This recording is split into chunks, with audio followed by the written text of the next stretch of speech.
Namaskaram. I love the greeting. It takes me back to my roots. Thank you everyone for all the love that you've been showing to Journey to Prajna.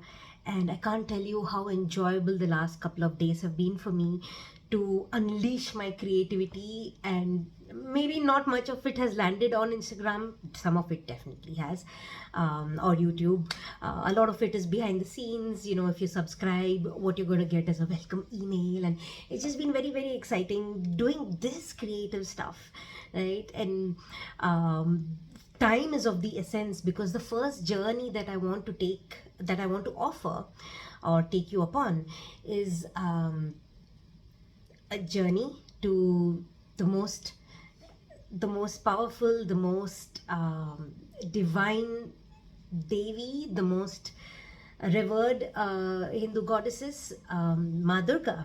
And the timing of it is of the essence, because we're going to be having Durga Puja around the corner. That's going to be from the 15th to October 15th to October 23rd.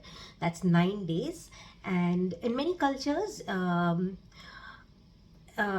Indian cultures itself, it's celebrated as Navratri, as Dashera, and both of these are very close to my heart. But you know what's interesting? Durga Puja isn't something that I was even aware of until much later in my life. I think around early 20s or mid 20s, when I started working, and I had a lot of my friends take leaves uh, around this time of the year. And when my friend would come back, we both she would head to Kolkata, and we both would sit together and take almost an hour or two even to check out all the beautiful celebration pictures, as Durga Puja is celebrated in Kolkata, or in the Bengali culture, or the Odisha culture as well. So it was so amazing to see that sort of devotion, that sort of fervor, that sort of madness, and the creativity, the artistry, the sheer surrender, the sheer joy in celebrating the divinity that is Ma Durga. And also, I did understand how my other friends, my other dear friend at work itself, who was from Hyderabad, how she explained to me how Durga Puja is celebrated, right? And then, of course, you have Navratri, where it's all about the Garba, and it's been lovely examining that, because that's also part of my Gujarati heritage. But why I am choosing this journey to be about Ma Durga, it's very interesting actually.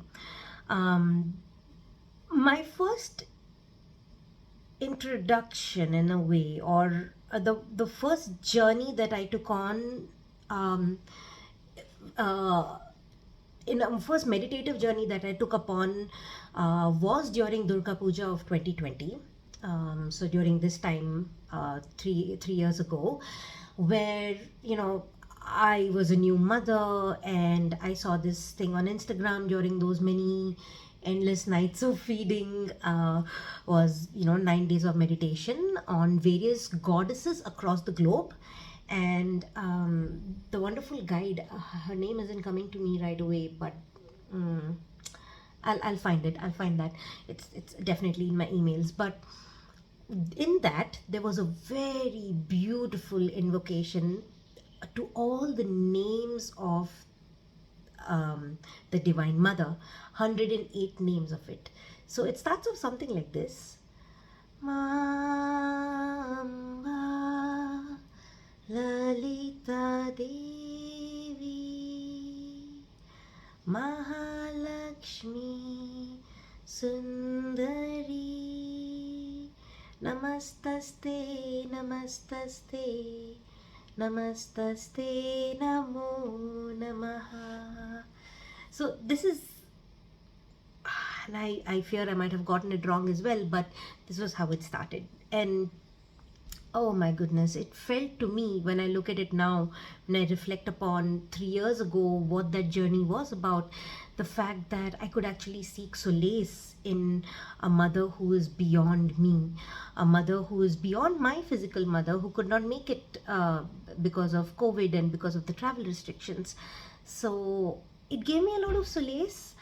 I took what I could from attending a few of those days, not all of those days, and it was an introduction of sorts. And it was interesting how many months later, where in the course of in those months, I had postpartum depression. I was thrown into the deep end of being in utter isolation, not understanding what's happening to me, and having lost that very deep connection that I made with my womb when I was pregnant. And it's funny, right? The product of that pregnancy was outside, and I was trying my best to enjoy him. But what I really missed was the connection that I made to my womb space.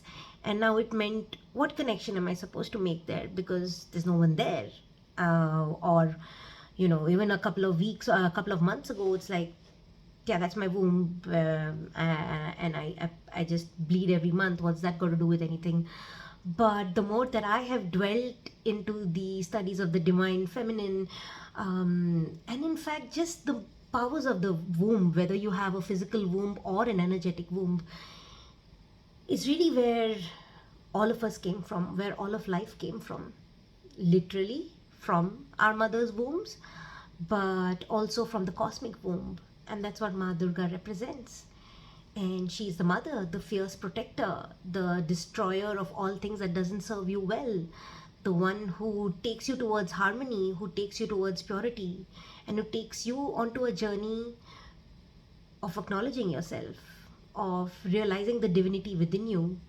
And what my endeavor is, and I fear I might have gone all over the place. Sorry, let me come back to what my endeavor is. So, cut to June 2022. One of my most dear yoga instructors, Brett Larkin, she sent an email about something that was the subject of the email was such a teaser, and it basically ended up being 18 days of meditation and yoga on Ma Kali. And there I was, not knowing anything about the forms of Durga, not knowing anything about Ma Kali, thinking, I could use this. I could use this. I need that divine, I need that power in my life. If it says, cut the bullshit, cut the ego, destroy the ego, I'm taking it. But then after that, I underwent a journey where I made the most profound connection to Ma Kali. And she is so gentle, but she is so no nonsense as well. And you need that sort of an energy in your life. And she's been my guide, my confidant, my sister, my friend, my mother, so many roles since that time. And there was one particular special night in Bali in November last year, where I went for a special release ceremony, and Ma Kali appeared to me in the sky, and a beautiful crescent lighting up right above her head, and she said that, Priya, where I was meant to bring you, I've brought you, and I'm always going to be there for you, but you're ready for the next thing. Now, many months later, I know what the next thing is, after a lot of beautiful journeys within, and really coming to terms with the lack of duality. And doesn't mean I practice it every day, but I endeavor to embark on seeing what it is like to live knowing that we have unity consciousness, that we're all one, that we're from the source. And that means, what if I am Ma Kali? What if the Devi was very much in me, awakened in me, living through me, and me, living her truth, living as her? What would that look like? And that's my invitation to you this Durga Puja. I'll continue it in the next one. If you're with me so far, thank you so much. It's going to be an interesting journey. Thanks.